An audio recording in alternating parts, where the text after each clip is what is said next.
Nagkahiusa ang mga kadagkuan sa nagkalain-laing industriya dinhi sa San Carlos ug ang mga miyembro sa sangguniang panglungsod hinubanan ni Mayor alang sa katapusang put-ong sa paghimo sa Comprehensive Land Use Plan ug ang plano alang sa Forest Land Use Planning sa syudad. Ang maong kalihukan gihimo atol sa deliberation of the final draft of CLUP and draft for FLUP niadtong ika-12 sa Marso 2014 dito sa SP Session Hall.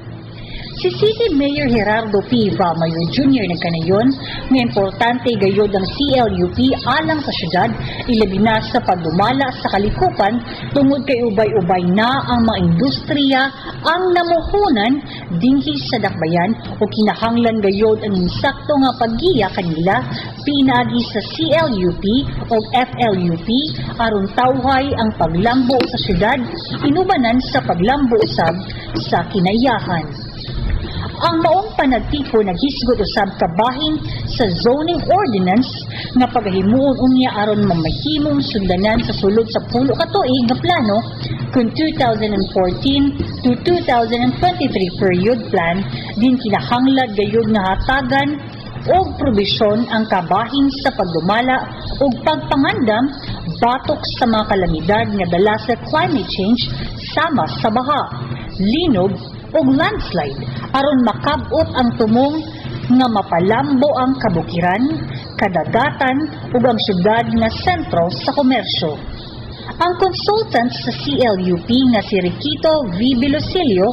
nagkanayon nga ang zoning ordinance mauunya ang hugot nga mohingpit sa katayuan sa CLUP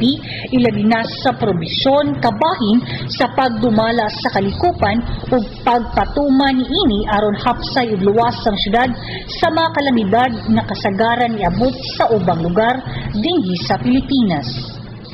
Samtang si Anselmo Cabrera usa ka forester o consultant sa FLUP na kanayon nga gikinahanglan usab kaayo ang FLUP nga mo'y sumbanan sa pagdumala at sa kalasangan ug kabukiran diha sa paglambo sa syudad aron maalimahan usab ilabi na ang tinubdan sa tubig nga mao ang Bago River Watershed Reserve, Northern Negros Natural Park ug Mount Canlaon Natural Park dinay sulod ang dagkong tinubdan sa water supply dinhi sa syudad. Ang CLUP namugna og ipasiugdahan sa Local Government Revenue Generation and Land Administration Reforms Project din ang syudad sa San Carlos may usa sa napili nga benepisyaryo. Ang pinansyal nga suporta nining proyekto nagagikan sa Japan Fund for Poverty Reduction nga gipatuman sa Asian Development Bank.